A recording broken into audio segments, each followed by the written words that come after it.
I'll just, I guess, switch topics and continue with what we're talking about, Russell Brand. And so, they're going against, from what I was reading and looking on the online, and now they're trying to get rid of alternative media like Rumble, where Russell Brand, he put out a video on YouTube to say like, hey, follow me on Rumble, and so now all the establishment is going to go after Rumble just as much as they went after Parler. But to my understanding, Rumble has a better infrastructure, but we'll see how that goes on. And so again, it's just another way of we're switching. They don't want to talk about Maui. They don't want people like Russell Brand talking about the pharmaceuticals. They don't want Russell Brand talking about the war in Ukraine. And so it's all about like we're trying to silence the people who, or give them a difficult time having to espouse the things, talking about what the Democrats are doing, or just the establishment, the global establishment is doing. And so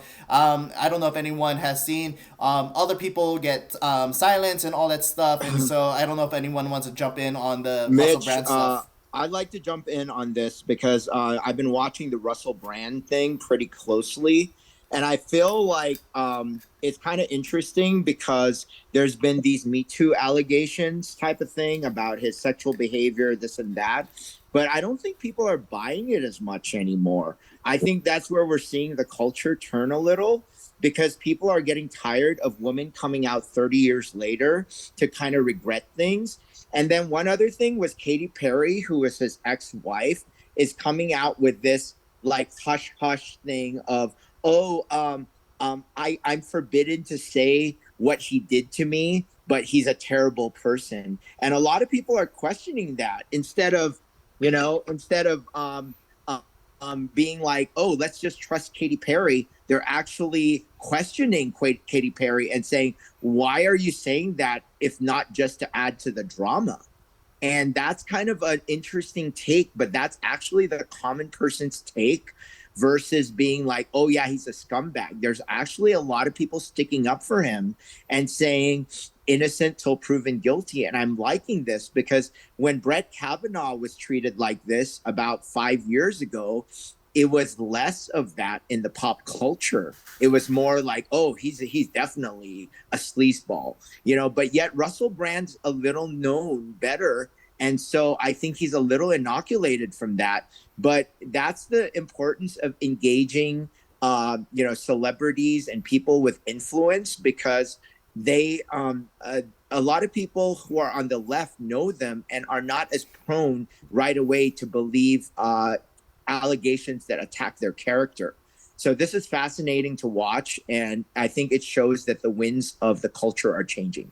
Yeah, and also on that point, if this whole Me Too argument was legitimate, why not do it in 2017 when the hype of Me Too was at its peak, right? Why are we waiting how many more years after 2017 so that this bring to light to Russell Brand? And so again, it's very disingenuous that they're doing this, and on top of it, it's all allegations, and YouTube demonetized them over allegation. He hasn't been convicted on anything. He wasn't all that stuff. And even on that point, there's people on YouTube who have a criminal or who have done worse, and so they're all online, especially all of these rappers who talk about the most heinous things, and even like a Cardi B who had admitted like, or is it Cardi B or Nicki Minaj?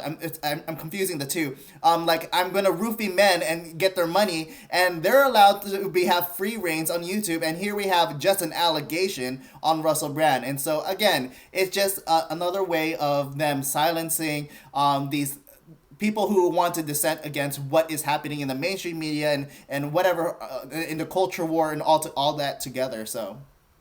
And here's another indication as to why this whole situation with Russell Brand is so political. What happened with YouTube demonetizing Russell Brand, YouTube did that on their own, but not entirely on their own. The British Parliament sent a letter to YouTube formally requesting that they demonetize one of their own British citizens. And that's because left-wing activists put a lot of heat on British politicians, and the British politicians are very woke too, like a lot of American politicians. So the British politicians put out a note suggesting that Russell Brand have his whole business taken off of YouTube. And YouTube did do that. Rumble said to the British Parliament, no, it might be politically advantageous for us to do what you're asking, but we won't do that because our whole business model is built on free speech. And he hasn't been convicted of anything. That is so woke. Yeah, Absolutely. and I'll also just go ahead real quick because I feel a little bit more inclined to this because I'm going through my own demonetization on YouTube. And it just, again, I don't have any proof. We were talking about this offline. I don't have any proof that I feel targeted or that I am targeted, but of course I do feel like I'm targeted. And the reasoning for YouTube is saying I reuse content, like without making any changes, without making commentary, when all my videos are pretty much reaction commentary videos. And even in my appeal, they're saying, oh, well, you only spoke to a small number of videos. And so they took the whole channel. They didn't pinpoint a video that says like, hey, this goes against our policy, right? They just wiped out my whole channel. Again, I don't have any proof that I'm being targeted, but I can't help feel that way especially when I talk about the day that I talked about when I got demonetized was one of my videos, the AOC video, actually, the one that people are shouting about the people in the border. That's when my channel got flagged. But I don't know. Again, I don't have proof, but it just feels like, again, with the whole Russell Brand, I'm very much. They pulled the plug on you. I mean, and you appeal to young people, and you're conservative, and you're pro-life, and they pulled the plug on your YouTube until when? December? I believe that. Just like what?